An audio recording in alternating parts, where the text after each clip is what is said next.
네, 반갑습니다. 노정열 신학님의 구구절절이라고 바로 급조를 했습니다. 한 몇 분 안 됐죠, 그죠? 예, 저희 제목을 뭐로 하려다가 여러 가지가 나왔었는데 아무래도 1% 분들은 안 챙겨도 원래 잘 사시고 1%는 뭐 경제가 하락을 하든 뭐 물가가 어떻게 되든 별 상관없이 잘 사시더라고요. 경제가 안 좋아지고요. 물가가 안 좋을수록 더 좋아요. 그거 너무 편파적인 발언이시고요. 아니에요. 제가 보기에 그거 좀 이따가 증명해 주시고. 경제학 박사십니까? 그러니까 1%는 보통 뭐 재산이 뭐 한 몇천억 대 있으니까 반이 빠져도 한 500억은 남으니까. 근데 그 밑에 있는 99% 이하들 한 뭐 예를 들면 100억 있는 사람도 부자지만 100억 있는 사람도 망하니까 순식간에 망하더라고요. 그래서 중산층 이하 그래서 99%들을 위한 방송으로 우리 신학님 위원장님을 모시고 저희가 잠깐 전에 제목을 구구절절 99% 국민을 위한 절절한 마음을 담아서 절실한 마음을 담아서 간절한 염원을 담아서 요즘에 팟캐스트 방송이 참 많지 않습니까? 낙검수도 떴고 뭐 뉴스타파라든가 아주 훌륭한 방송들이 요즘에는 저는 아직 인사 소개를 안 드렸는데 그러니까 드리게 하려고요. 제도권에서 이렇게 많이 나왔는데 저희 신학님 위원장하고 저 노정렬하고 열심히 한번 여러분들이 그 성원을 보내주시는 만큼 열심히 보답하겠습니다. 제 옆에는 뭐 아시는 분 아시겠지만 아주 미남이시고 잘생긴 신사십니다. 제가 그 언론인이 되려고 학부를 언론정보학과를 나왔는데 저에게 인생의 스승이시고 대한민국 참 언론인의 대명사이신 우리 신학님 전 언론노조 위원장님을 모시겠습니다. 예. 저는 신학님이라고 합니다. 평생 기자로 살았고요. 기자 생활 23년 동안에 노동조합 활동만 한 8년 1개월을 했습니다. 그 중에 대한민국 언론인을 또 함께 대표해서 언론노동조합 위원장님을 4년 정도, 정확하게는 4년 1개월. 왜냐하면 제가 시민사회단체 사회도 많이 봤는데 그때마다 우리 언론노조 위원장으로 우리 신학님 선배를 소개한 게 꽤 된 것 같아서 4년 1개월이라는 비교적 장기간 수행을 하셨습니다. 어떤 때 하셨죠? 정부로 따지면? 2003년 1월부터 2007년 2월까지니까요. 와, 딱 노무현 대통령 당선 직후부터 해서 임기 1년 남길 때까지. 아이고 되게 여러 할 말이 많은 참여정부 노무현 정부 때 하셨기 때문에 나중에 몇 가지 여쭤보겠습니다. 그런데 4년 1개월 갖다 길다 그러면 죽을 때까지 대통령 한 건 어떻게 되죠? 박정희 대통령은 죽을 때까지 대통령 18년 동안 죽을 때까지 하셨잖아요. 그렇군요. 죽을 때까지 하신 거군요. 그러니까 그때 김정희한테 총을 안 맞았으면 더 하실 수도 있었던. 아니요, 더 할 수 있었던 게 아니라 더 했어요. 종신 대통령.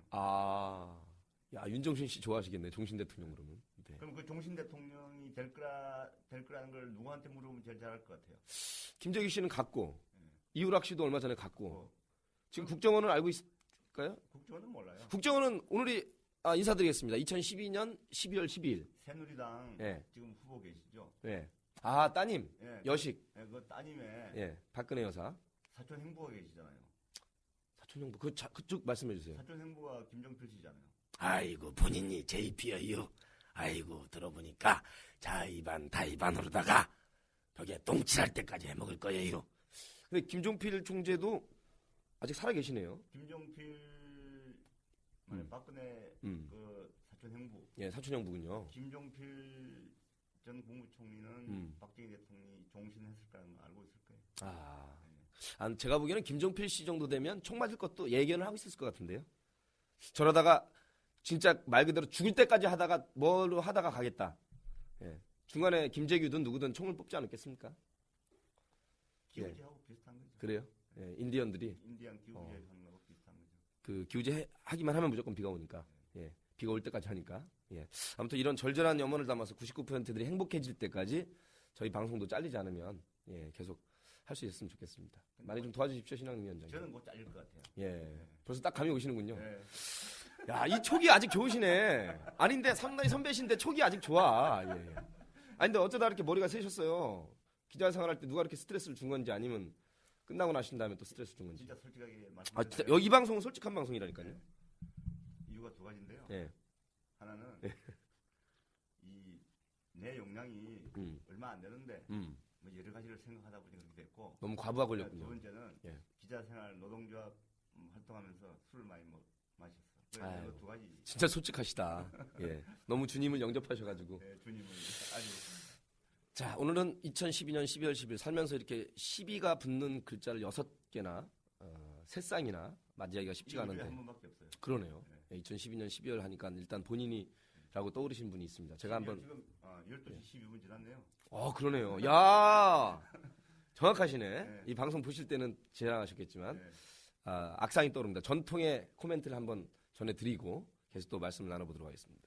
본인이야 2012년 12월 12일 12.12 하면 본인을 떠올려야지. 본인 오릭난 사람이야. 통장에 29만 원밖에 없어. 어이 사랑하는 그네 동생. 본인이 내준 조의금 6억 원.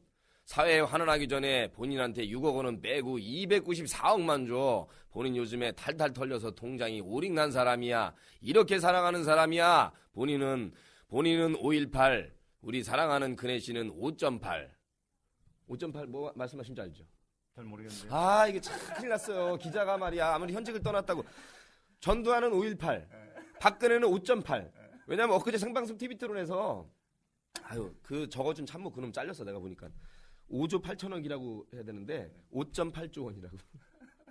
생방송 안 보고 뭐 하셨어요? 보기는 봤는데 네, 그게 재밌는 거를. 일하면서 봤기 때문에 그 대목은 제가 미처 놓쳤습니다. 예, 자 정리하겠습니다. 전두환은 5.18, 박근혜는 5.8. 그래 아마 참모도 설마 5.8조라고 적어주면 5조 8천억이라고 읽을 거라고 해서 적어줬는데 우리의 또 근혜 여사가 독특한 합법의 소유자시잖아요. 네, 저는 5.8조를 재원을 마련해서 복지기금으로 이렇게 된 거 아니에요. 아무튼 지하경제 활성화란 말도 하셨고, 근데 지하경제 활성화는 제가 보기에는 말실수가 아니라 진짜 진의가 담기신 것 같아요. 왜냐하면 그 6억이란 것도 지금은 300억인데 어떤 사람은 박통 가신 거에 대한 전두환 각하의 조의금으로 6억을 줬다. 그랬더니 박근령 그 여동생은 아니다. 통치자금이었고 원래 박통이 쓰던 돈이다. 어쨌거나 비밀자금, 비자금이고 지하경제 아니겠습니까? 그것도 그죠. 그러니까 박근혜 머릿속에는 지하경제를 활성화시키고 싶은 마음이 굴뚝같이 있던 것이죠. 님자 진실은 나만이 알아. 지금 누구 하신? 내가 지금 동작동에서 얘기하는 거야. 동작동은 동교동 상도동이 아니라 아니 알면서도 우리 국장님하고 기자밖에 없는데 지금 박통하신 거죠? 근데 기자가 이 정도면 굉장히 잘하신 겁니다. 네. 근데 감히 노정열 앞에서 박통 성대모사를 굉장히 간이 이번 선거에도 간이 나오지 않습니까? 심장은 되고 간은 안 된다는데 간은 안 된다고 감히 말씀하셨어요. 간이 안 된다고 해서 저는 간을 집에서 떼놓고 다녀요. 그 사람이 지금 간이 없습니까? 예, 저는 지금 간이 없어요. 예. 간 집에서 나올 때 항상 저는 간은 떼놓고 나와요. 이런 말도 안 되는데 죄송합니다 여러분. 예. 박근혜 새누리당 대통령 후보 짧게 말씀하셔도 됩니다. 박근혜 씨도 좋고. 지하경제 활성화. 지하 경제를 활성화하겠습니다. 지하경제 활성화. 그다음에 5.8조. 그게 이해가 안 되세요? 전 된다니까요. 형님이 안 되시는 거죠 지금. 당연해요, 그는. 네, 지금 왜 당하는지 말씀해 주세요. 왜냐하면 그런 서민 경제를 다뤄본 적이 없거든요. 지하철 한번 타봤겠어요? 한 번이야 타보셨겠죠 그동안. 네, 워낙 인기가 많으셔가지고 악수하다가 손 아플까봐 안 타신 거고. 지하철 타고 시장에 나와서 떡볶이 먹고 요즘에 하시잖아요. 생선무 먹고 하는 그런 것들은 선거 때만 하지 평소의 삶은 그하고 관계가 없거든요. 지하경제. 하기는 남동생이 지하경제랑 깊은 관련이 있잖아요. 마약을 했기 때문에 뽕쟁이라는 말도 있는데 박통의 원래 성대모사를 들려드리겠습니다 여러분. 님자 어떤 새끼야 내 딸내미 내 아들내미 욕하는 것들이 싹 다 남산으로 끌고 가지고 그냥 집어넣어버릴 걸 그랬어. 아무튼 내 딸내미가 불쌍한 사람이야 이 사람들아. 걔가 어렸을 때부터 엄마 아빠 총 맞고 죽었는데 니들 같으면 엄마 아빠 총 맞고 갔는데 제정신을 살 수 있겠어? 내 아들내미 지만이 가지고 뽕쟁이다 마약했다 욕하지 마. 그러니까 자기 동생이 그 마약의 일가견이 있잖아요. 그러니까 동생을 보살피고자 하는 그 소녀 가장의 그 따뜻한 마음, 그리고 전통이 주신 그 6억 원, 300억 원의 그 통치자금, 조의금을 잘 관리하고자 하는 그 이건 따뜻한 게 아니지. 지하경제 활성화. 또 모 기업으로 같은 성북동 집, 뭐 삼성동 집, 부일장학회, 정수장학회. 근데 그거 왜 모기업이라고 그래요? 모르니까요. 경남기업. 그래서 안 쳐놓은 거예요, 형님은. 경남기업. 형이 딱 그런 때 들어오시라고 있는 거예요. 원래 저 혼자 해도 되는데. 예. 건설회사 경남기업 전 회장 신기수 씨. 야! 신항님. 아니, 형님 언론노동 하면서 한 번도 감옥에 안 갔다 오셨죠? 그 감옥이라 하지 말고 국립대학에. 국립대학에, 그죠? 줘요. 저는 국립대학 출신이야, 서울대학교. 먹이주고 재워주고 얼마나 예. 공부도 할 수 있는. 이번에 국립대 확실히 보내드릴게요. 지금 이런 식으로 하시면 아주 좋아요, 지금 감이. 책임질 수 있어요? 그럼요. 제가 참여연대나 민변의 변호사도 많이 알고 있고요. 그 다음에 뭐 6억까지는 아니지만 제가 600만 원까지는 영치금 사식 넣어드릴 용의가 있습니다. 6천만 원은 안 돼도. 여기 출연료가 꽤 됩니다, 제가. 아, 그래요? 들어가시면 일단. 그 대신 구치소 말고 본 국립대학으로 본실로 들어가셔야지. 구치소 그거는 그 앞에 있는 저 원산하는 데잖아요. 거긴 안 되고 제대로 해서가지고 제대로 들어가셔야지. 고맙습니다. 네. 근데 신기수 회장 궁금하지 않아요? 아니요. 할 얘기가 많아가지고. 네. 예, 오늘 얘기는 아무튼 12월 12일 12시 12분을 지나면서 방송을 하기 때문에 저희가 지금 역삼동 스튜디오인데 요 앞에 역삼동 오피스텔료가 지금 갇혀 있어요. 예, 그 얘기를 해야 됩니다. 처음엔 국정원 직원이 아니라 그랬다가 했다 그랬다가 예, 뭐 아니, 국정원이 뭐예요? 예. 국가정보원. 아니요. 국가정치원. 예. 국가정치원. 오늘부는 국가정치원으로 바뀌었어요. 그전에는 뭐였어요? 전두환 대통령. 아니 잠깐만요. 지금 저랑 스무고개 하자는 겁니까? 이런 식으로 저한테 하나하나 캐묻는 거 참 옳지 않은 태도입니다. 참 나쁜 토론 후보자입니다. 라고 박근혜 여사가 엊그저께 이정희 후보가 최저임금이 얼마냐고 따져 물으니까 기다렸다는 듯이 아니 지금 저랑 스무고개 하자는 겁니까? 이런 식으로 학생 숙제검사 하듯이 따져 묻는 건 옳지 않은 후보의 태도라고 봅니다. 거기까지 애웠거든. 근데 그 비정규직이 얼마인지 최저임금도 못 받는 사람들이 얼마인지는 몰라. 이제 준비된 원고를 그대로 읽어갔는데 그 안에 5.8조가 있었다는 거 아니야. 5조 8천억을. 그리고 지하경제 활성화를 양성화로 못 바꾼 그 참모는 내가 보니까 지금 잘렸거나 그렇게 상태야, 그죠? 아니요. 아니에요? 더 띄워줄 것 같습니까? 자르면 언론에 나니까 안 자르죠. 몰래 자르죠, 그 사람들은. 네, 그저 아이고 몰래 자르도 검사 알려줘요. 그러니까 네. 그 정도는 아니에요. 우리 참여정부 때는 어땠습니까? 이렇게 국정원이나 요즘에 검찰과 경찰을 한마디로 부르는 이름 뭔지 아세요? 견찰. 네, 견찰이라고 부릅니다. 그 다음에 선거관리위원회는 선거관여위원회로, 이렇게 선관위로 이렇게 바뀌는데, 거기다 지금 오늘 국정원이 거의 방점을 찍은 것 같아요. 또 국무총리실에서는 민간인 사찰도 있었고, 기자로서 언론노조 위원장으로서 4년 참여정부와 함께 했는데, 참여정부 때라고 이런 게 없었을까요? 안 밝혀진 거지? 조금은 있지 않았을까요? 어때요? 국민들은 그런 시각 가지신 분이 한 반 정도 있으셔서, 양심을 걸고, 없으면 진짜 없었다. 아니면 있었지만 이거에 비하면 세 발의 피다라든가 아니면 뭐. 아니, 노선생. 그 있었는지 없었는지를 제가 알 수 있는 위치에 있지는 않았는데. 기자가 물으면 누가 합니까? 아니, 제가 노무현 대통령이 들어서자마자 청와대에서 하는 걸 보고 저는 충격을 받았어요. 또 무슨 또 잘못, 무슨 잘못을 한 거야? 또 노무현 대통령이. 왜 충격을 받았냐면. 네. 청와대에서 벌어지는 모든 것을 청와대 홈페이지에 다 띄워버렸어요. 기자는 뭐 먹고 살라고, 그죠? 네. 아니, 그래서 기자가 발굴을 해야. 아니, 제가 심지어 뭐라고 얘기했냐면. 진짜 기자 밥줄 끊는 노무현이군요. 참여정부 정말 나빴군요. 노무현 정부가 이런 식으로 하면은. 기자 밥줄 끊는 거네요. 청와대 기자를 출입시킬 이유가 전혀 없다. 그러네요. 모든 게 다 실시간으로 나와 있고 어떤 보고서를 누가 입안을 해서. 이런 식으로 노무현이 기자 밥줄 끊었군요. 네. 예. 어느 보고서를 만들어 가지고 예. 대통령한테 올리면 대통령이 그 올린 보고서를 올린 사람 이름이 적혀 있고.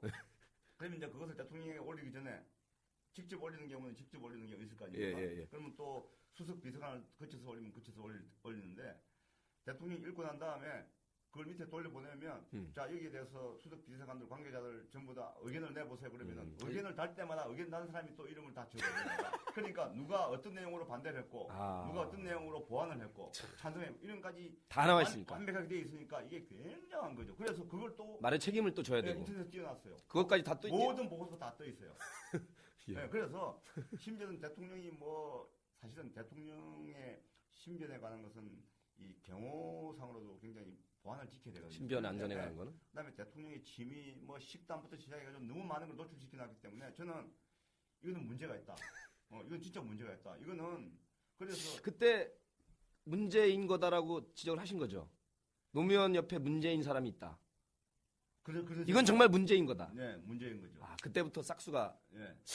그러니까 비서실장 하시고 수석 하시다가 지금 대통령 후보가 되시는 이유가 있군요. 네, 그리고 그것만 있는 게 이건 정말 문제인 거다. 문제인 거죠. 문제인 사람이 있다. 문제인 사람이 분명히 있죠. 문제인 것을 지적한 언론 노조와 그거를 문제인 걸 알면서도 노무현의 친구 문재인이가 아니고 문재인의 친구 노무현에게 제 자랑스러운 친구 저보다 어리지만 말은 좀 떠듬떠듬하고 어눌하지만 이 문재인의 친구 노무현인 것 저는 자랑스럽게 생각합니다.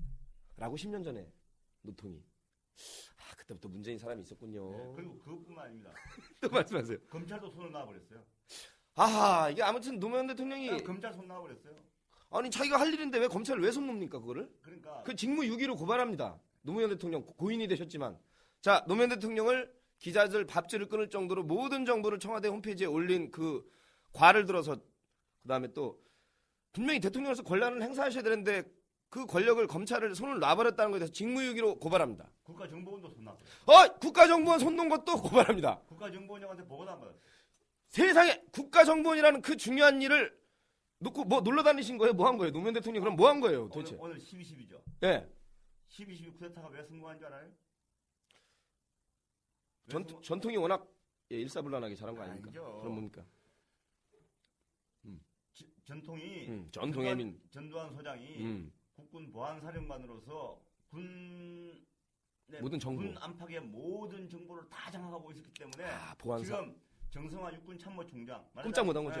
육군 참모총장 편을 드는 선배 장군들은 어디 가서 뭐 하고 있는지 다 실시간으로 다 알고 있었기 때문에 그리고 저 연희동에 요정에 모아놨잖아요. 특정사령관, 특경사령관 모아놓고서 부대한 거. 근데 이제 갈수록 진가가 발휘됩니다. 우리 신앙님 선배. 이래서 안 쳐는 겁니다. 그래서 정보를 장악하는 사람이 지금 쿠데타를 성공할 수 있다. 기업하는데도 정보가 있어야 성공하는 거 아니에요. 예, 정보를 장악하는 사람이 모든 걸 장악하는데. 그러니까 옛날 국구 기무사에서도 사찰하고 그래서 저 윤석열 입양이 그렇죠. 한 것도 다 그러니까 정권에서 기무사든 보안사든. 잠깐만, 노 선생. 예.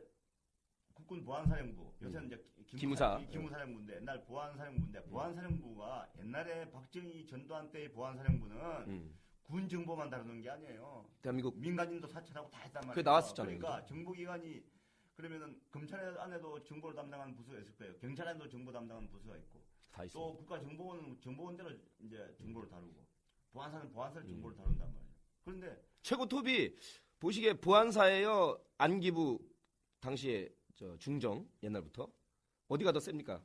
둘 다 셉니까? 근데 둘 다 센데 예. 박정희하고 전두환 대통령은 아마 보안사령 군인 출신이니까 아무래도 더 두려워하고 더 소중하게 생각했을 거예요. 왜냐하면 군 정보는 거기가 더 세니까. 그리고 자기 출신이니까 더 충성을 다할 거고. 그러니까 군인이기 때문에 군인의 동향을 더 신경 쓰게 됐어요. 언제든지 밑에서 누가 치고 들어올지 모르니까 사실은 자기들이 한번 치고 들어간 경험이 있기 때문에 나도 또 누가 칠지 모르니까. 그래서 이제 그런 거 이제 에피소드인데 지금 인왕산 올라가 보셨어요? 뭐 한 번 정도는 올라가 봤죠. 인왕산 올라가서 보면요. 저는 이제 군대 갔다 왔잖아요.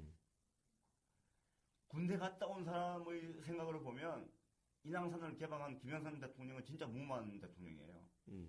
막말로 배낭 같은 데다가 박격포 같은 거 딱 분해해가지고 가지고 와서 그 인왕산 숲속에서 딱 조립해가지고 금방 해도 인왕산에서 박격포 딱 청와대 보고 때려버리면 꼼짝 못해요. 그럴 정도로. 그런데 김영삼 대통령이 그걸 개방을 했거든.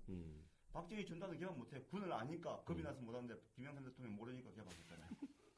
그 정도로 군을 알기 때문에 군인을 두려워하는 거예요.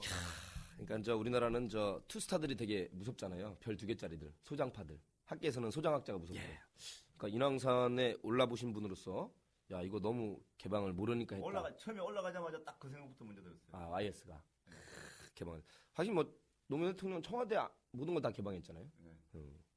어때요? 기자로서 그 국정원, 검찰 물론 사유화를 막고 국민의 기관으로 돌려주기 위해서 돌려주긴 했는데 저는 아쉬운 게 이승만 정권 48년부터 97년 대선까지 50년을 지배해온 수구 기득권 정부인데 이승만, 박정희, 전두환, 노태우, 김영삼 이 50년 동안 사당화, 사유화된 그 권력기관을 순치시키고 깨끗하게 만들어서 국민의 품으로 돌려드려야 되는데 너무 이상주의자가 아니었나. DJ 5년 그 다음에 소위 새누리당과 기득권에서 말하는 좌파 정권 잃어버린 10년 동안에 너무 정치적 민주주의도 좋은데 그 권력기관을 경찰, 검찰 지금 말씀하신 국정원 너무 놓으신 것 아닌가?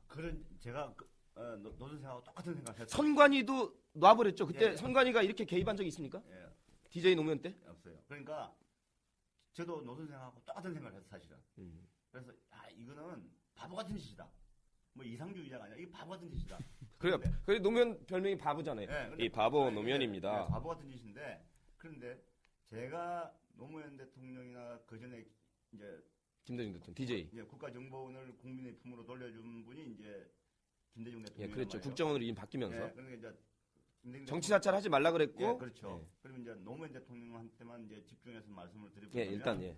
노무현 대통령이 그렇게 검찰도 나와버리고 정보기관도 나와버리고 국가정보도 나와버리고 다 이게 이 말하자면 박정희 전두환이나 그 이후에 정부에 다 쥐고 있었던 걸 놓았을 때 예. 저는 정말 바보 같다. 이상주의자라는 표현도 좀 적절치 않고 좋은 쪽으로 돌려 썼으면 어땠을까요? 예, 아니 그런데 예. 그런 생각도 했을 텐데 안 했을 리가 없잖아요. 대통령인데 제가 보기엔 안 했을 사람 같은데요. 아니요. 예, 했을 텐데 결국에는 이렇게 생각했을 것 같아요. 제가 노무현 대통령 말씀해 보세요. 예. 머릿속으로 들어가서 말씀드리면 길게 보자. 길게 보면 당장은 손해 보는 것 같지만 길게 보면 이런 선례를 누가 만들어야 된다.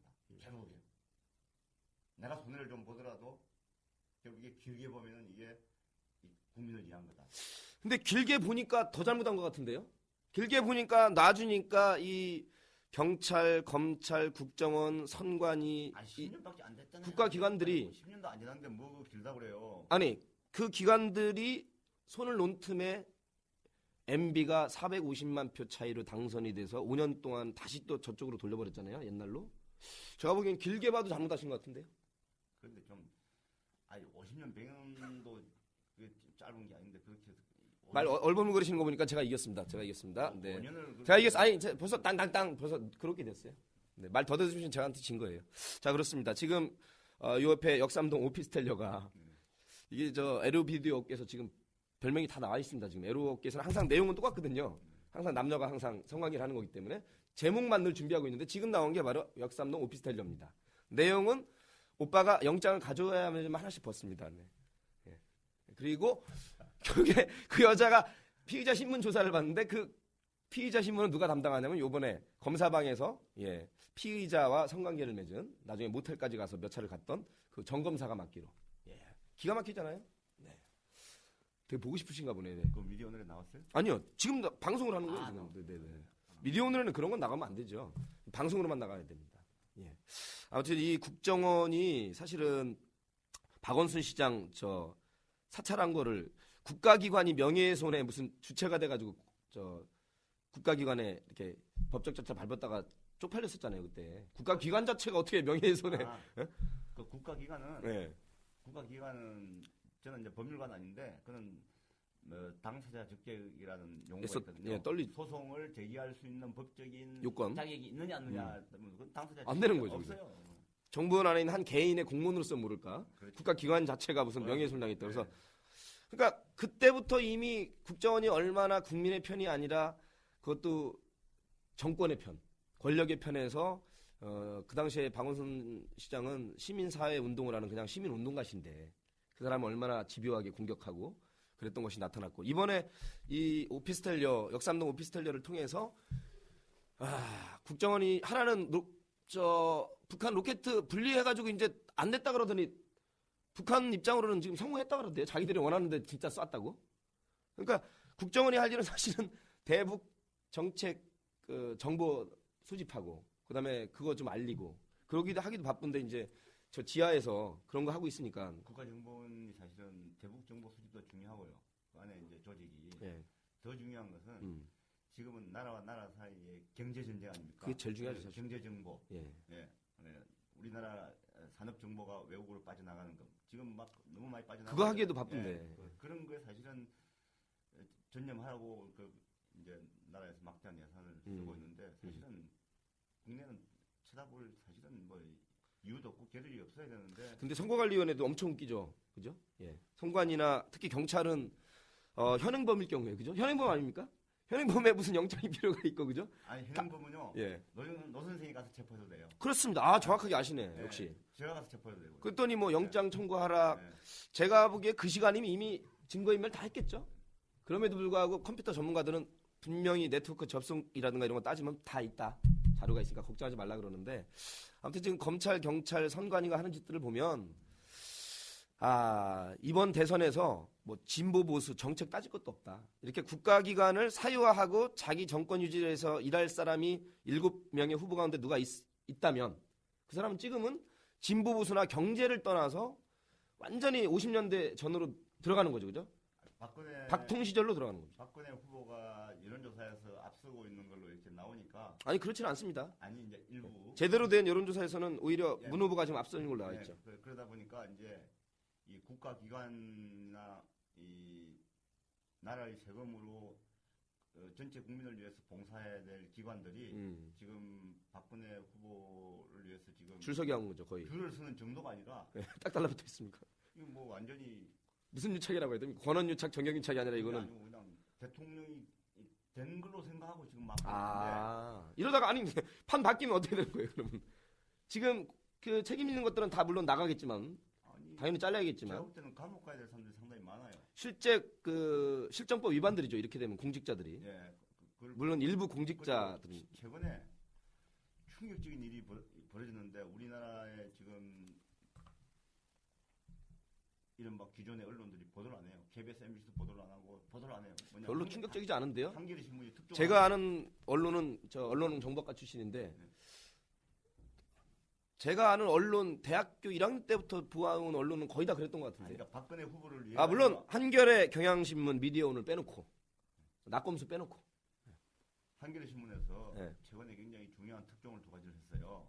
하나는 박정희 대통령이 이제 첫 부인, 첫 부인한테서 딸이 하나 났거든요. 말하자면은 그래요. 유경수 여사가 두 번째 부인이죠. 박근혜 후보의 말하자면은 이복 언니.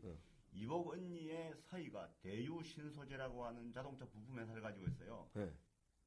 그런데 그 말하자면 조카 사이죠. 박근혜 후보의 조카 사이인데 대유신소재가 상호저축은행을 하나 인수하려고 하다 보니까 금융감독원에서 막 그냥 특혜를 줬어요. 박근혜 대통령 된다는 전제를 해서 그냥 그렇게 해가지고 이제 한겨레신문에서 보도를 하니까 그게 무산이 됐습니다. 그런데 이번에 그래도 무산이 됐긴 됐습니까? 무산됐습니다. 야, 언론의 힘이라는 게 그래도 있네요, 아직. 무산됐고요. 그다음에 어제자 신문에 난 건데요. 그제죠. 박근혜 대선 캠프에 김성주 공동선거대 있죠. 패션 쪽으로 뜨신 분. 성죽으로. 성죽으로. 김성주 재벌 자파라고 하는 분. 오빠가 봤어요, 참. 오빠가 셋이가 있는데 큰 오빠, 둘째 오빠, 셋째 오빠 각각 기업을 하는데 셋째 오빠가 이제 대성그룹 아버지한테서 이제 후계자로 해가지고 대성그룹하고 있는데 거기 대성산업이라고 있습니다. 대성산업인데 이제 건설업도 하고 여러 가지 하고 있는데 그 대성산업이 지금 부도 위기에 몰려 있는데 정책금융공사라고 해서 한국정책금융공사 있습니다. 요즘에 중소기업을 지원하라고 만든 회사인데 거기에 지금 부도난 기업에 4천억을 지원해주기로 했잖아요. 특혜 융자해주기로 했잖아요. 들어갔습니까? 하기로 결정만 했습니까? 결정했습니다. 또 추가로 아주 입금이 안 된 거죠. 입금은 아직 안 됐지만 결정까지는 난 거다. 야. 그리고 추가로 또 1조 3천억을 또 더 지원할 수도 있다. 이렇게 한겨레신문이 보도를 했습니다. 서민과 중소기업 위하라고 있는 정책금융공사인데 저 KTX 타고 가다 보면 정책금융공사 홍보 나와요. 국민들이 많이 아실 거예요. 거기가 지금 새누리당 박근혜 공동선대위원장인 김성주 의원의 오빠 회사 부도날 거에다가 4천억을 꼬라박았다 이거죠. 그런데 김성주도 거기 주주예요. 그러니까 0.48% 박근혜가 대통령이 되면 지금도 이럴진데 국민 경제를 살리거나 경제 민주화를 할 게 아니라 아마 자기 주변에 있는 사람들 다 몇 천억 몇 조씩 다 합법을 가장한 알아서 그렇게 해버린다니까요. 그게 근데 합법입니까 불법입니까? 명백한 불법이죠. 어떻게 불법입니까? 그러니까 불법이라고 했을 때 법적인 요건을 갖춘다고 해서 불법이 아닙니까? 그거는 우리 국민들은 아니라고 생각하실 것 같아. 국민들이 박근혜 여사를 지금 45%나 지지하고 있는 분도 있잖아요. 47%는 문재인 후보를 지지하지만 45%가 지지할 정도면 아무리 우리 훌륭한 언론인도 있었고 이승만 정부부터 한 반백년 동안 세뇌가 됐어도 그렇지 그게 그렇게 못 깨달을까요? 저는 그렇게 전두환이 8천억? 몇천억 있지 않습니까? 그죠? 예, 노태우도 마찬가지고. 아마 많은 분들이 이런 60세 이상의 서민들이나 일반 시민들이 박정희는 독재는 했지만 서민의 대통령이었고 개인적으로는 깨끗했다. 아이고 말도 안 되는 얘기하고 아니 있어요. 그런 생각을 가지신 분이라서 지금 그러니까 제가 여쭙는 거예요. 그거에 대한 우리 신 기자님이나 신자님이 바라보시는 60세들 67, 80 선배님들 다 그런 건 아니지만 지금 이번 선거 보니까 20, 30대는 압도적으로 문재인이 높고 6, 70대 어르신들은 압도적으로 박근혜가 높더라고요. 왜 그런 생각을 갖고 계신지 그리고 신 기자가 바라보는 박정희 대통령이 독재는 했지만 두 가지가 있죠. 경제는 잘했고 개인적으로는 부정부패는 하지 않았다. 이 두 가지 신화가 있습니다. 경제 얘기는 다음 시간에 하고 일단 박정희는 독재는 했지만 깨끗했다. 자, 이거 어디까지 아니고 어디까지 깁니까 이거는? 100% 아닙니다. 아, 99%도 아니고 100% 아닙니까? 네. 일단 작물이 너무 많아요. 작물. 아 그거 자기의 뜻으로 부정부패가 드러나니까 그 김지태 사장이나 이런 사람들이 자기가 알아서 국가에 기부 찬합했다고 그러는 건데 그거는. 강제성이 있다고 딱 법원에서 딱 확정적으로 딱 판사들이 다 얘기했잖아요. 강제성이 인정된다. 근데 박근혜 여사는 아니 그것도 판결이 두 개로 이렇게 왔다 갔다 하니까 그건 국민들이 알아서 판단하시기 바랍니다라고 두 가지가 있다고 그러던데요? 아닙니까? 예를 들어서 예, 절보고 마시면 법률이 그 법원이 예. 두 개의 판결을 내리면 예, 어떻게 되는 겁니까? 법률도 신법 있고 아, 유죄가 있고 무죄가 있고 아니, 판결 두 개를 내. 아니 벌금 500만 원짜리가 있고 300만 원짜리가 있고 두 개는. 같은 법도요. 예, 예. 앞에 있는 구법이 있고 이제 새로 신법이 만들어지면 신법이 구법에 우선하는 거 아니에요. 예, 예. 판결도 마찬가지예요. 예. 나중에 나온 판결이 그렇죠. 나중에 나온 판결이 그게 아. 판결이죠. 사실 이런 식으로 하면 대통령도 제1대통령, 제2대통령 5년, 2년 반씩 박근혜 2년 반 해보고 문재인 2년 반 해서 그렇게 아직 섞어버릴까요? 야, 그건 아니다. 판결은 명백하게 강제성이 있었다, 강압성이 있었다고 나온 게 하나다. 네. 그러면 그 부일장학회도 그렇고 정수장학회도 보니까 이사장이었을 때부터 지금은 최필립 이사장부터 해가지고 영남대학교 뭐 그다음에 유경재단 어린이재단부터 해서 다 지금 포진돼 있는데 이게 과연 부패냐? 뭐 전두환 노태우처럼 기업인들한테 저 협박해가지고 돈 긁어 모은 것이냐? 그냥 알아서 국가에 헌납한 것이다. 그러니까 부정부패 아니다. 그 혜택을 누가 누리고 있는지 보면 알죠. 누가 노리고 있습니까? 정수장학회는요, 좀 심하게 얘기하면요, 박근혜 사절직이에요. 정치 조직이라고 불러도 틀리지 않을 정도예요. 지금 많이 좀 뺐다 그러던데 손을. 그래도 그 면면들이 그렇습니까? 아니, 박정희 대통령 시절에 지금 최필립 이사장이 있잖아요. 예. 청와대 공직자 고위공직자 있죠. 청와대 비서관을 할 때 음. 말하자면 박근혜 퍼스트레이디 역할을 했잖아요. 예. 그 당시에 퍼스트레이디 역할을 한 박근혜 담당하라고 비서관을 앉힌 거예요. 최필립 이사장. 예, 앉혔는데 그 앉힌 또 이유도 또 사실은 굉장히 재밌어요. 목사도 아닌 목사 최태민이라고 있어요. 예, 아 그분 요새 예, 구국 선교단이라고 해 만들어가지고 박근혜하고 이렇게 몰려다니고 재벌들한테 돈 뜯고 하니까 그 김정년 비서실장. 예, 김정년 비서실장. 전 세계 미주일 국가에서 비서실장을 9년 3개월 한 분은 아마 그분이 유일할 거예요. 최장기. 예, 야, 박통은 18년, 김정년은 9년. 김정년. 그러니까 딱 김정년 예, 9년. 지금 새누리당 국민행복추진위원장 하고 있는 김종인 전 의원의 최삼촌이잖아요. 여기 뭐 우리 여러분들 이거는 오늘 얘기할 시간은 아니지만 미디어 오늘 12월 12일부터 18일까지 이번 주 후 보시면 우리 신학님 기자께서 김무성 선대본부장부터 해서 여기 가게 일가구가 쫙 나와 있습니다. 여기 보면 기가 막힙니다. 이 김무성을 중심으로 한 이 모든 그 정재계 혼맥들이 어떻게 일가를 이루고 있는지 아주 일목요연하게 나와 있으니까 한번 보시길 바라고요. 아무튼 그래서 이거 해보시느라 고생하셨습니다. 아니, 그래서 이제 그 김정년 비서실장이 박정희 대통령한테 보고를 합니다. 하도 이제 그 최태민하고 이렇게 몰려다니면서 기업들한테 돈 뜯고 막 하니까 그게 이제 비서실장한테 귀에 들어오니까 이제 비서실장이 그런 압력을 많이 받았을 거예요. 대통령한테 좀 알려라. 보고하라고 빨리. 예. 그래 보고를 하니까 했더니. 이제 그러면 이제 김정일 실장이 사람을 구한 거예요. 사람을 구해가지고 박근혜 후보를 좀 이렇게 최태민하고는 좀 감시도 좀 할 그런 겸해가지고 이제 비서관을 쉽게 말해 사찰을 붙인 거죠. 예. 예, 했는데 감히 대통령 딸을 보호 겸 사찰. 그렇게 했는데 이제 김정년 비서실장 의도대로 안 됐죠. 아니 저쪽 보지 마시고 저 보고 얘기하세요. 딱 알 수 있는 분이 네. 역시 김정령입니까? 아니요. 그때 사찰 붙인 그 경호원 내지 그 사찰 요원은 지금 돌아가셨나요? 사람은 김종인 위원장한테 그 김정념 씨에 대해서도 여쭤보고 하면 나올 수... 아니요. 근데 예. 진짜 정확하게 알 수 있는 분이 한 분 계세요. 추천할까요? 예. 김종필 전 국무총리. 맞아요. 박근혜 사촌 행부는 알고 계실 거예요. 아 그분이 초대 중정도 하셨으니까 하셨고 한 가족이고 하니까 한번 저 특수관계잖아요. 한번 물어보세요. JP한테 저 아냐고 물어보세요. 제가 JP 해줄게요. 총리께서는 참 너무 질질 끌지 말고 돌직구를 던져서 물어봐요. 기자 출신이 왜 이렇게 질질 끌고 팟캐스트 방송에 안 어울려. 다음번에 이 사람 잘라요. 아이고 답답해 죽겠네. 내가 방송해도 이거보단 잘하겠네. 이래가지고 낙검수 쫓아갈 수 있겠어요. 뉴스타파도 이거보다는 훨씬 재밌는데 지금 뭐 하자는 거예요. 지금 이 강남 역삼동에서. 아이고 자세한 건 자의반 타의반으로다가 난 잘 몰라요. 이렇게 하시겠죠. 제가 총리 스타일을 아시니까 예. 제가 좀 헤아려서 드리는 아이고. 질문이에요. 몰라요. 현대사에 자의반 타의반으로다가 현대사에 너무 대해서 깊게 알면 총 맞아요. 현대사에 대해서 나도 아직 집에 총을 가지고 있어요. 현대사에 너무 많이 알고 계시기 때문에 이 김종필이가 목숨을 걸고 그 쿠데타를 한 사람이에요. 담아두고 계시는 거 참 괴로우실 것 같아요. 예? 아이고 난 몰라요. 아 그렇구나. 김종필 그 J. 정도는 근데 JP가 죽기 전에 말하지 않을 것 같긴 한데 그죠?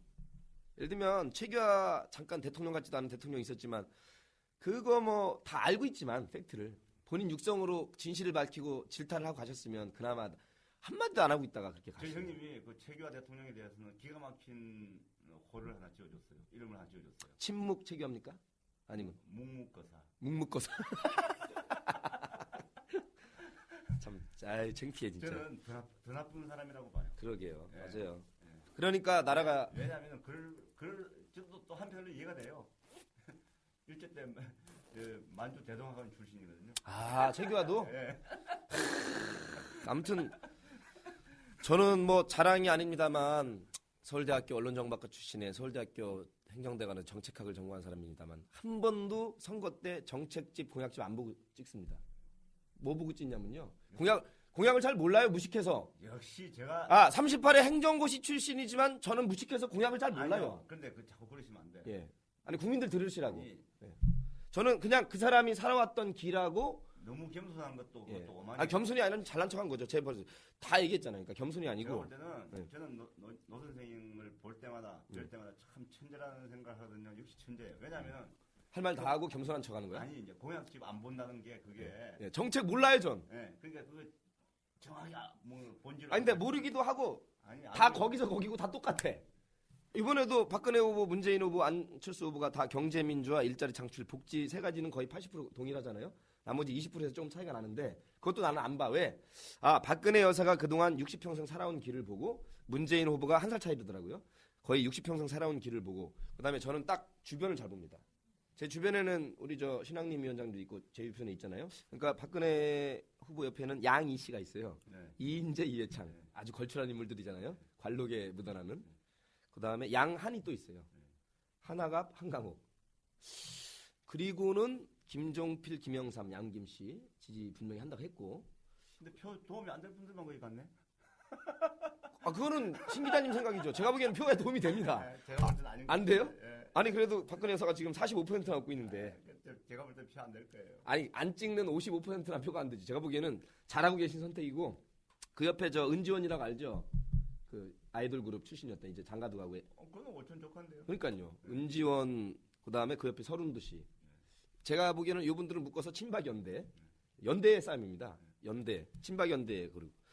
문재인 후보 옆에를 보니까 정치인 중에는 일단은 심상정, 안철수. 일단 옆에 있으니까 그죠? 이정희 여사는 끝까지 갈지 아니면 단일화 할지는 모르겠지만 아직은 좀 빼놓고 그 옆에 이쪽은 조국 교수, 공지영 작가, 그 다음에 진중권 씨도 유세에 같이 등장을 했으니까 아예. 그 다음에 연예인 중에서 권혜유 씨, 그다음에 김미아 선배 이렇게 있습니다. 그다음에 요 연대는 국민연대. 그러니까 국민들께서 친박연대를 선택할 것이냐, 그건 이름 잘못 지었어요. 국민연대를 선택할 아니 그 이름 석자를 지었는데 문연대? 문을 연대. 추워서 문 안 연대. 네, 문연대. 저쪽 문 안 연다네. 네, 문연대. 국정원 오피스텔료한테 문 열어 그랬더니 문 안 열어 그러던데. 다른 문 열어 그랬더니 문 안 열어. 12월 19일 날 문연대. 그 노트북 바꾸지 말고 그대로 있어 했더니 바꾸네 안 바꾸네. 그러지 말고 영장을 가져오십시오. 아무튼 친박연대냐 국민연대냐. 그 사실 이렇게 보니까 지금 검찰 경찰 선관위 지난번 총선 때도 정동영 그 후보 투표함 자체가 문제가 있었고 문제가 참 많습니다. 그죠? 그리고 부재자 투표도 지금 뭐 투명하게 보이는 일 많이 가지고 이렇게 관건 개입성 그리고 너무 티나게 이제 드러내놓고 할 정도인데 권력기관이 이렇게 사실은 티가 나면서도 확실히 줄서기 하고 지금 하는 정도면 최소한의 염치나 이런 건 좀 있어야 될 것 같은데 거의 드러내놓고 하는 것은 확신한다는 거거든요. 그죠? 윗대가리 되는 거죠. 박근혜로 가는 걸로. 그렇지 않고서 저렇게 드러내놓고 할 수 있습니까? 염치 없는 걸로 따지면은 그런 걸 누가 다 몸소 보여줬잖아요. 그것도 또 박통 전통 때. 최근에는 MB가 다 보여줬죠. 그 사람 다 잃어버렸어요. 참. 오늘 MB 얘기를 너무 안 했네요. 그죠? 너무 존재감이 없네. 미안해요. 오늘 죄송해요. 오늘 첫 시간인데 MB가 연대를 싫어하잖아요. 고대 출신이라. 네. 여러분 저는 국민연대도 싫고 친박연대도 싫고 저는 고대가 좋습니다. 지금 여러분들이 살았던 길 고대로만 하시면 됩니다. 고대로. 씨발 친박연대 이거 씨. 국민연대 씨. 인권연대 진보연대. 인권연 싫습니다. 연대는. 저 고대로 하면 됩니다. 고대로. 연대 출신 아니시죠? 예, 아닙니다. 저는 고대 출신 됐습니다. 강만수도 고대 출신이고. 그런데 이제 고려대학교 출신들이 이제 김연아 선수가 고려대학 출신이잖아요. 뭐 그냥 이름만 갖다 놓은 거 아닌가 싶긴 한데. 고려대학 다니고 있죠. 예. 다니고 있으니까 이제 연세대학을 향해서 야 우리 고려대학교는 김연아가 있다. 그러니까 우리에겐 연화가 있다. 예, 그러니까 연세대학교 출신들이 한마디 했다 그러던데요. 그 얘기 뭐예요? 아시죠? 저는 아는 것 같은데 우리 저 시청자분들은 잘 모를 것 같고. 우리 연세대학은 MB가 없다. 우리에겐 MB가 없다. 연고전 고연전 때 있었던 얘기인데. 아무튼 국가기관의 사유화 하나만을 가지고 이거 명백한 불법이고 경제 살리기보다 더 중요한 게 사실은 국민들이 경제라는 게 뭐 언제부터 그렇게 잘 먹기 잘 살기 시작했습니까, 그죠? 우리 신앙님 선배나 저나 그냥 중산층이지만 저는 이런 생각을 해요.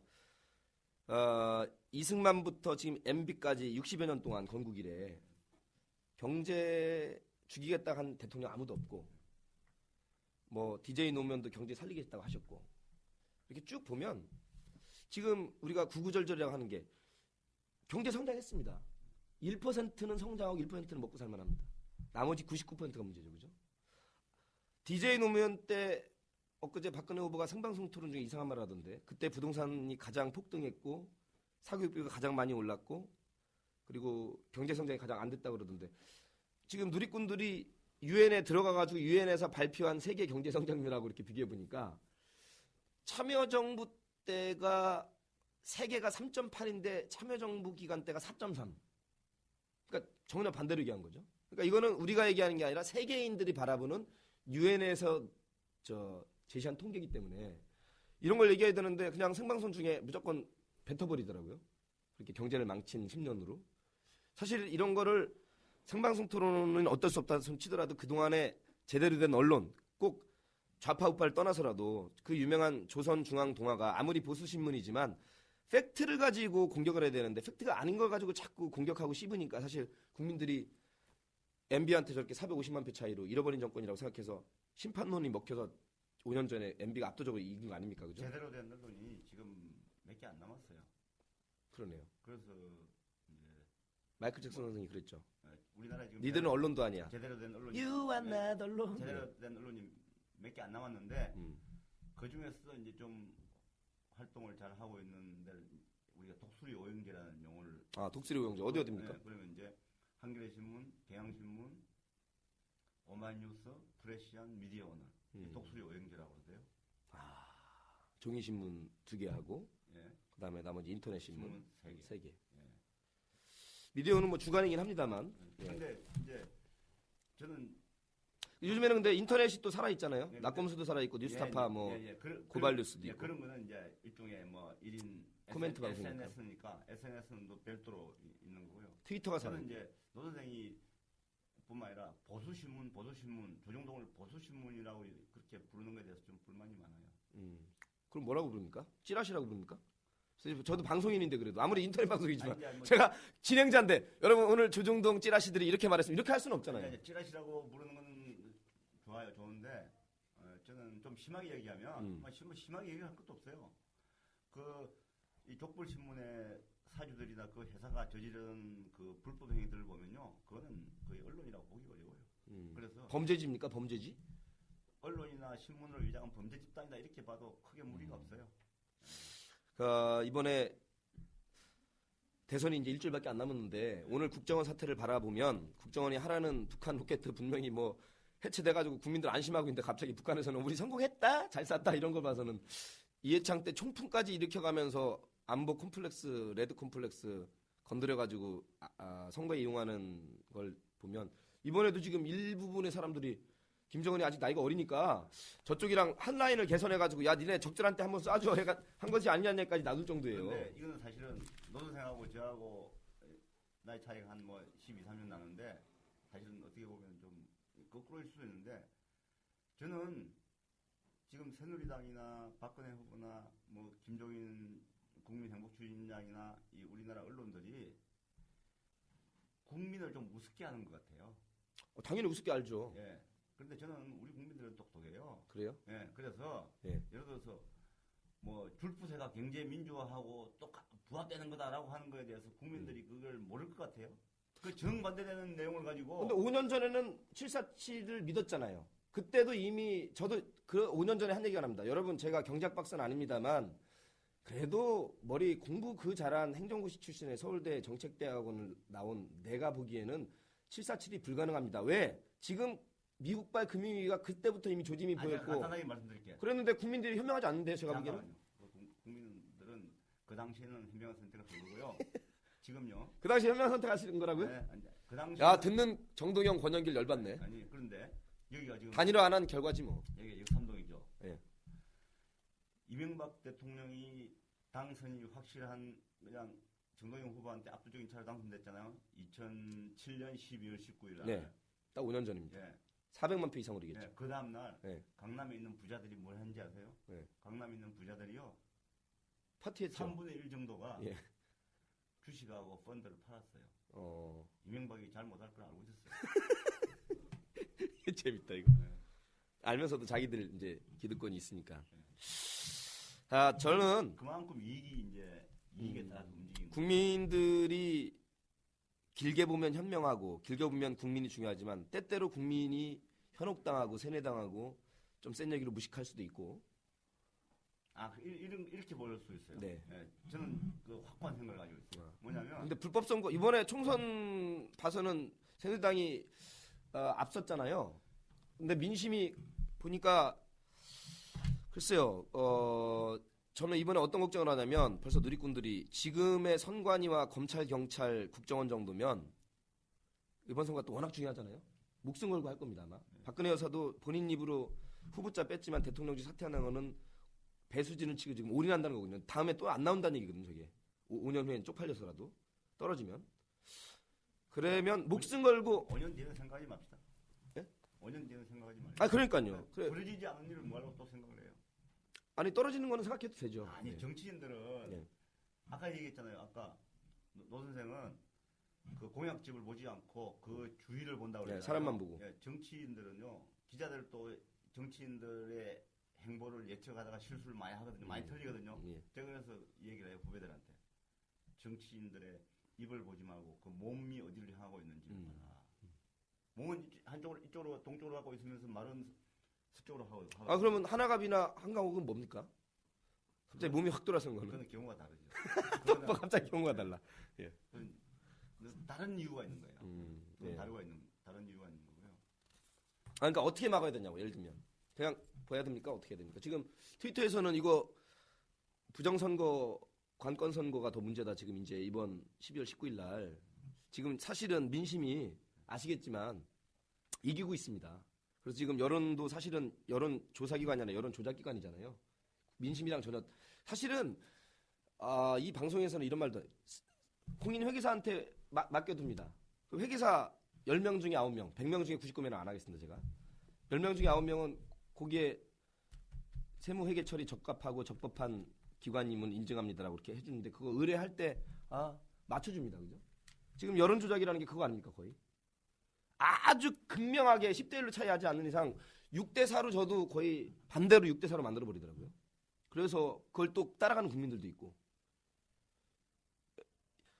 우리나라 같이 이렇게 여론 조사 기관이 그 딱 뭐 조선일보, 중앙일보, 동아일보 이렇게 아까 말한 뭐 아니 저는 그런 차원을 저는 보지는 않아요. 그런 경우도 있을 거예요.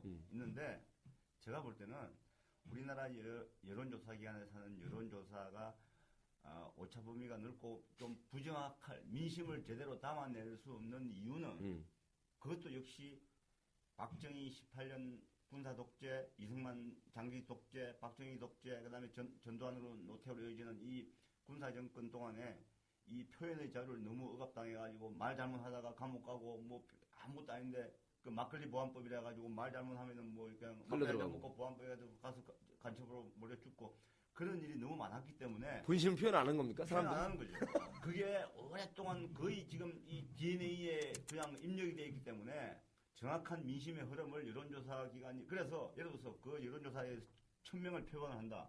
그럼 1000명을 표본하고 응답률이 뭐 13%가 나오잖아요. 그러면 13,000명을 물어봤는데 1,300명이 답을 했다는 거죠.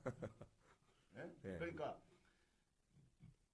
그러면 13,000명을 물어봐가지고 1,300명이 답을 했으면 10%잖아요. 10,000명이 물어봤을 때 1,000명이 답을 하면 10%죠. 그러면 나머지 9,000명은 여론조사에 응하지 않았다는 그러니까 거니까 민심을 정확하게 담아내지 못한다는 거죠. 그런 그렇게 기초적 한계가 있다. 네, 그렇게 봐야죠. 야, 일부는 입맛에 맞게 의뢰인에 조작하는 측면도 있고 사실은 국민들이 수십 년 동안 아예 그러니까 재규화만 묵묵거사가 아니고 국민들도 본의 아니게 묵묵거사가 된 측면이 있고 그죠? 꼭 그렇게 살아야 되나요? 요즘에는 SNS가 있고 트위터가 있으니까 뭐 검열한다고 합니다만 검열이 불가능하잖아요, 사실. 그거 가지고 물론 일부 시비 걸어가지고 뭐 고소고발도 하긴 합니다만 뭐 하고 싶은 일 있으면 트위터에 하시고 페이스북으로 하시면 될 텐데 그죠? 아무튼 이번에 제가 내일 모레 광화문에서 1인 시위 할 텐데 뭐 이렇게 이번에는 참 잘 찍자 그죠? 이거는 저 2번을 가리키는 말이 아닙니다. 문재인 후보를 가리키는 말이 아니고 이게 보트 투표하라의 승리의 이게 V자 아시죠? 영자 신문 기자 투표하라가 영어로 보트죠. 예, V자 맞죠? 그리고 지난번에는 잘 못 찍었지만 이번에는 잘 찍어야 되죠. 영자 신문이라고 얘기하지 말고 그래 영어 신문이라고 해야 돼요. 왜냐면은 영자 신문 하면은 그 신문을 진짜로 꽂히면 영자지가 되잖아요. 그러면 좀 어감이 안 좋아요. 겨우 지금 개그맨 옆에 놓고 한다는 말이 영자지 영어 신문. 영자지라고 읽어야죠. 아니요, 그러니까 대부분 다 그렇게 읽는데 저희는 그렇게 읽지 말라고 그래요. 영어 신문이라고 읽자. 네, 영자지를 읽겠습니다. 영자지. 영자지를 23년 하신 거군요, 그러니까. 네, 그렇습니다. 영자지를. 네. 아무튼 저 국민 여러분, 되게 저 한 편처럼 들은 것처럼 보이는데 저는 그렇게 생각합니다. 뭐 좌도 아니고 저 그냥 국민의 편에서 역사의 편에서 보고 잘 찍으시면. 저는 보수주의자예요. 알죠. 보수주의자인데도 지금 보수지나 보수당에 대해서 지금 욕을 하신 건데, 그러니까 신학님 기자가 바라보는 그동안에 우리 박통부터 YS 때까지 또 지금 뭐 조정동 신문은 보수라고 아니라는 것이 보시는 거죠. 예, 보수가 아니죠. 예. 철저한 사익 추구 신문. 사익 추구 신문. 예. 사익 추구지. 회사 이익을 항상 우선한다. 회사 이익보다 우선하는 게 또 있어요. 네. 사주의 이익. 사주의 이익. 사주의 이익. 그건 중앙일보 동안 다 마찬가지예요. 사주 이익을 최고 우선. 그런데 거기에 비하면 경향신문, 한겨레신문이 사주의 이익을 위하거나 철저하게 그러진 않는 거죠. 네. 소유 구조가 완전히 달라요. 소유주가 완전히 다르니까. 네. 그걸 좀 국민 여러분들이 모든 매 사안을 쟤네는 좌야, 쟤네는 우야 이렇게 좌우 편향을 가리기보다는 지금 말씀한 관건 선거, 부정 선거는 좌우를 떠나서 잘못된 거잖아요. 그죠? 장물을 받는 거는 좌우를 떠나서 잘못된 거고요. 불법은 좌우를 떠나서 잘못된 거고 제가 말씀드렸지만 정책은 따져볼 필요도 없고요. 이 집단한테 넘기면 저렇게 헤쳐먹겠구나. 아까 말한 4천억 그런 것도 합법을 가장한 편법으로 4천억을 집어넣고. 빙산의 일각이. 빙산의 일각이랍니다. 그러니까 경제 공약 토론 보는 것도 중요한데 그냥 사람을 딱 보면 됩니다. 그죠? 예. 된 사람이냐 나쁜 사람이냐 좋은 사람이냐 착한 사람이냐. 근데 어떤 사람이 그러더라고요. 다 썩었고 다 더러워. 그런 다시론, 다비론, 양비론, 양시론도 많습니다. 그럴 때 우리 신 기자님 어떤 말씀 해주시겠어요? 정도의 차이가 있죠. 단위가 달라요. 단위가 다르 단위가 다릅니까? 하긴 저 DJ도 홍삼 트리오 자식 관리 잘못해서 거기도 감옥 갔다 왔고 노무현 대통령도 사실 창피하게도 형님이 검은 돈에 연루된 것도 사실입니다만 지금 말씀하신 거 DJ 노무현도 썩었다라는 이름으로 대한민국 좌우 다 똑같다 혹은 뭐 진보 보수 다 똑같다고 이렇게 얼버물거리고 찍는 사람도 많습니다만 지금 신 기자님 말씀은 단위가 다르답니다. 이쪽은 억단인데 저쪽은 좋습니까? 동그라미 2개 내지 3개 정도 단위가 다를 거예요. 우리가 시장 가서 채소를 고를 때도 다 같은 감자를 골라도 조금이나마 덜 썩은 걸 골라야 같은 값이면 몸에 좋고 영양가 좋은데 다 썩었다고 생각하고 아무거나 골라 잡아서 진짜 썩은 불량 감자 먹으면 같은 돈 내고 내가 손해 보는 거잖아요, 그죠? 아까 그 노 선생이 정확히 말씀하신 거예요. 그 주위에 어떤 사람들이 있는가 보면 돼요. 근데 뭐 이제 이해창을 좋아하는 국민도 꽤 되더라고요. 그래서 그분들은 확실히 45% 찍더라고요. 아니 이제 그분들은 네. 실제 선거 캠프에서는 뭐 선거 운동은 하고 다니겠지만 실제로 박근혜 후보 캠프에서 핵심적으로 캠프를 꾸려가고 있는 분들을 보셔야지. 김성주, 예, 김무성, 김무성. 예. 그다음에 이번에 김중태 위원장도 아주 멋진 말씀하셨던데, 그분은 참 안타까워요. 예, 이름 그대로 중태에 빠뜨렸어요. 네. 국민들이. 완전 중태예요. 예. 그래서 제가 트위터에 한 말씀 했어요. 김중태 위원장 낙선한 문 후보가 부엉이 귀신을 따라서 저 세상으로 갈까봐 걱정이라고 이러길래 제가 그대로 다뤄줬어요. 낙선한 박근혜 후보가 엄마 아빠 따라 총 맞고 저 세상 갈까봐 두렵다고. 대꾸가 없어요. 못하겠죠. 예. 근데 그 사람도 한때 또 잠깐 민주화 운동이랍시고 뭐 아니 그럴 때 이제 민주화 운동 할 때도 뭐라 그럴까 이 사입이었습니까? 아니요 그게 아니고 좀 기인이에요 기인. 그런데 제가 이번에 괴짜 기인이었구나. 제가 이번에 그런 얘기를 하는 걸 이 텔레비전에서 보고 이 김중태가 진짜 그 김중태인가? 맞습니다. 그런데 어떻게 보니까 맞더라고요. 어떻게 사람이 저렇게 아니 맛이 갔습니까? 그렇게 맛이 갈 수 있는가? 저는 깜짝 놀랐어요. 아니 뭐 한강욱 하나갑이 박근혜한테 간 거랑 똑같죠. 그 민주화 운동할 때 이 약간 좀 뭐랄까 이 기인적인 행동을 많이 하고 뭐 그런 쪽에도 관심 있고 그런 분인데 그게 좀 긍정적이었어요. 그때는 마치 이 윤활유 같이 그랬던 사람이 웃음을 주고 막 그랬는데 이거는 완전히 뭐 보니까 망가져도 보통 망가진 게 아니네요. 사람 그렇게 망가지면 안 됩니다. 저도 이제 나이가 이제 50 중반 넘어가는데 DJ 노무현 때 신자유주의 쓸 수밖에 없었던 측면이 있었죠. 왜냐하면 당시에 IMF에서 내건 조건이 니들 한국 정책은 당시에는 거의 식민지 국가였던 것 같아요. DJ 초창기는. IMF에서 조건을 내걸었던 게 제가 잠깐 공부를 했습니다만 DJ가 뭐 좌니 뭐 중도 개혁이라고 그러는데 철저하게 신자유주의 노선, 신보주의 노선 쓸 수밖에 없었던 게 50년 동안 YS가 결국에는 IMF로 말아먹은 나라가 부도가 났는데 IMF에서 경제정책 우리가 할 테니까 니들은 따라라 했기 때문에 DJ로서는 안 따라가서는 선택의 여지가 없었죠. 변명이 아니라 그죠? 이제 많은 국민들이 이제 좀 이해하시는 것 같더라고요. 그러니까 그 50년 동안 정경유착과 관치금융으로 썩을 대로 썩은 게 터진 게 이제 IMF인데 그걸 2년 반 동안 그래도 용케 설거지 했어요. DJ가 그죠? 그러다 보니까 그 와중에 진짜 가슴 아프게도 비정규직 많이 양산됐고요. 그죠? 국가의 주요한 재산들 많이 또 넘길 수밖에 없었습니다. 요구했으니까. 그죠? 나라 자체가 외화가 없으니까. 노무현은 보니까 잘하려고 했었는데 역시 50년 동안 쌓인 적폐가 DJ 2년 반은 IMF 설거지하느라고 바빴고 나머지 잘해보려고 했는데 당시엔 SNS가 없던 시절에 조중동한테 밀려서 개혁이라고 해볼 수가 없었고 언론 탄압으로 몰렸으니까 노무현 또 해보려고 하니까 그때 터진 게 북핵위기 아닙니까? 그죠? 실제 도널드 럼드펠드가 별로 남한 중요하게 생각 안 하잖아요. 진짜로 니네 말 안 들면 때려 박겠다 평양에다가. 근데 북한 정도의 상황이면 당시에 사실은 북한에 미국이 폭격을 하면 미국만 공격한 게 아니라 당연히 남한 쪽으로도 쏠 사람들이고 북한의 수준이 그죠. 그래서 노무현이 뭐 개혁 정책, 경제 살리고를 떠나서 아무튼 북핵 위기 관리하는 데만 초창기 1년. 그 다음에 또 중요한 거는 경제민주화 하랬더니 50년 동안 쌓여온 정치민주화. 그거 하려고 또 5년을 소비하다 보니까 지금 경제민주화 말에 박근혜에 비해서도 나오지만 당시에는 경제민주화 말을 하는 것 자체가 빨갱이였고 용공 아니었습니까? 그죠? 지금 박근혜까지 나서서 경제민주화 한다는 거. 이 얘기는 방송 보시는 현명한 국민들께서 DJ 노무현 때 경제성장 안 하고 뭐 사교육비니 부동산 투기니 비정규직 양산 넣은 거 다 좋습니다. 일부분 사실이고 문재인 후보 인정하지 않습니까? 그죠? 그러면 그것과 이명박 정부 5년 동안 사교육비, 부동산 폭등, 물가 안정이나 경제 성장 생각하시면 됩니다. 그죠? 그리고 그 옆에 붙어 있던 박근혜 비대위원장이 있고 한나라당 대표도 했었고 5선인가 6선인가 별 관심이 없기 때문에 저는 그동안은 뭐 했냐는 거죠. 그죠? 그래서 국민들께서 어렵게 뭐 접근하실 필요 없는 것 같아요. 아무튼 다 썩은 놈이면 덜 썩은 사람, 다 나쁜 사람이라면 덜 나쁜 사람.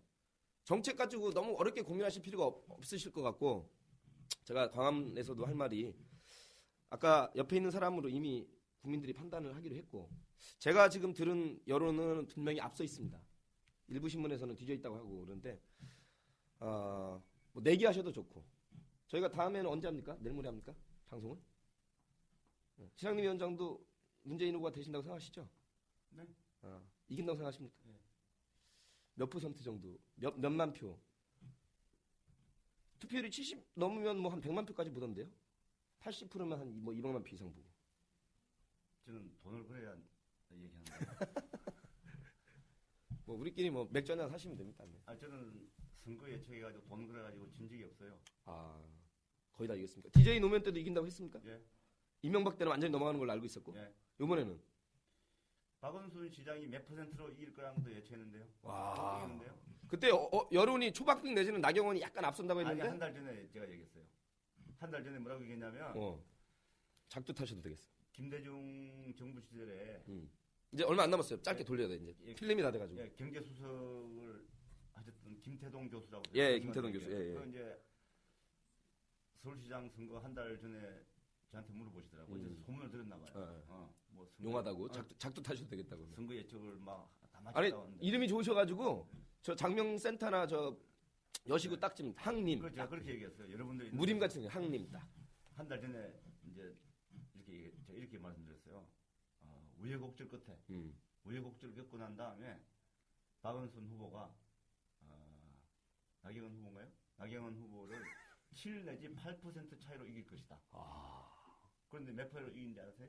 저는 그건 모르고 29만 표 차이로 이겼다는 거 말이에요. 7.2%로. 와.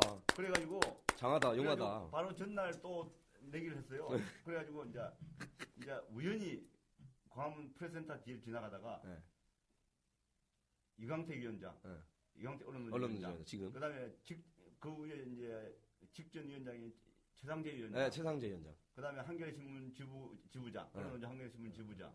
그다음에 언론노조 간부 한 대여섯 명이 모여가지고 그것을 이제 전부 득표율 차이 맞추기 써냈잖아요. 만 원씩 내기 했잖아요. 그거 제가 이겼잖아요. 제가 먹었잖아요. 다 먹었어요? 아니 7 내지 8%로 이겼다니까 7.2%를 제가 이겼잖아요. 근데 어떻게 그게 떠올랐습니까? 5도 아니고 10%가 7%라는 게? 그런 비법을 그냥 맨입으로 가르쳐 달라고 그래요? 저랑 기본적으로 앉으면 원래 몇백 주어야 돼요. 저랑 앉으시면. 근데 동원 바꿔요? 예? 동원 바꿔요? 아니 출연료 주세요 그럼 저한테. 저는 방정식이 있어요. 네. 예측하는 방정식이 있어요. 그러면 지금 해외 재외 동포 투표율이 단군이라 처음으로 72%. 와, 해외에 있는 사람들도 저렇게 뭐 차들이가 아우토반 몇 시간 달려가지고 찍고 왔다 가더라고요. 트위터에 보니까. 누구 찍었는지 잘 모르겠어요. 박근혜를 찍을 수도 있고 문재인을 찍을 수도 있는데 아무튼 해외 동포가 차두리 선수가 그렇게 질주를 해가지고 아우토반을 달려서 찍었는데 지금 해외 투표들은 끝났습니다. 71.8%. 만약에 해외 동포들도 저렇게 72%를 찍었는데 우리나라 국민들이 어설프게 40%, 50%, 60% 나와버리면 겁나게 쪽팔리는 거죠. 그죠? 70% 넘으면 저는 퍼센트가 좀 약해서 100만 표 차이. 80%가 넘으면 200만 표. 아니 내기를 할 때는 그런 10만 원. 아니 내기를 할 때는 10만 원. 아니 그러니까 내기를 할 때는 그런 조건을 붙이면 안 돼. 내기를 할 때는 간단하게 딱 그런 거 딱 감안해서 몇 퍼센트 딱 이렇게 해야 그게 뭐 퍼센트는 잘 모르고 승부 그러면 150만 표. 150만 표. 문이 이긴다. 얼마를 얻을지는 모르지만 차이가 150만 표로 문이 이길 것이다. 저는 이거 원체 큰 선거이기 때문에 예. 사실은 육효정을 한번 봐야 돼. 저는 좀 빼는 거 봐. 나도 그냥 던졌는데 뭐 10만 원 가지고 자꾸 남자가 진짜 왜 그래요? 저는 70만 표. 너 누가 이겨? 문제예요. 알겠습니다, 여러분. 네. 오늘 첫 시간이었는데 구구절절 옳은말만 하고 싶었는데 사실 구구절절 앞뒤 없이 떠든 것 같아도 오늘 핵심은 잘 전달된 것 같습니다. 뭐 마지막으로 1분만 드릴 테니까 신앙님 위원장님이 하시고 싶은 말씀 있으면 우리 하세요. 저보지 마시고. 아니 노 선생님 문제만. 아니 전 끝났습니다. 이제 할 말 다 했습니다. 내일 모레 또 찍기 때문에. 우리 노정열 선생을 뵐 때마다 참 이 정말 천재다라고 하게 되는데 그 이제 공약을 보지 않고 이제 주위에 사람을 본다 그러잖아요. 이거 지게 생겼는데. 네? 100만 표 차이 나면 내가 지잖아 그래도. 네. 70만 표니까 형님은 30만 표, 나는 150이라고 불렀는데 이것도 말을 담을 수도 없고 큰일 났네. 씨. 빨리 하세요. 네, 지금 다 끝났어요. 네. 근데 이 박근혜 후보 주위에 있는 분들은 박정희 대통령 18년 그 전에 이승만 12년, 이승만 12년. 음. 그다음에 전두환 7년, 전두환 사실은 7년이 더 했어요. 8년 정도 했죠 실제적으로. 예, 실질적으로 80년 11 때부터 사실 했으니까 8년 했네. 8년. 그리고 이제 노태우 IS 10년.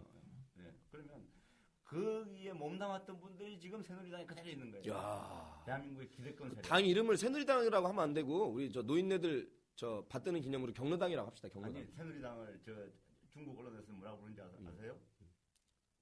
새롭게 누리는 거. 조두당, 조두. 아니, 중국 언론에서는 새누리당을 신세계당이라고 신세계당, 뉴월드니까. 네. 새로운. 그러니까 신세계당이요. 그러면 신세계 그룹이랑 결탁한 겁니까? 새누리당이? 글쎄요. 뉴월드 파티니까. 하여튼 중국 언론에서는 신세계당이라고 불러요. 네, 이제 끝났답니다. 여러분 다음 시간에 뵙겠습니다. 고맙습니다. 고맙습니다.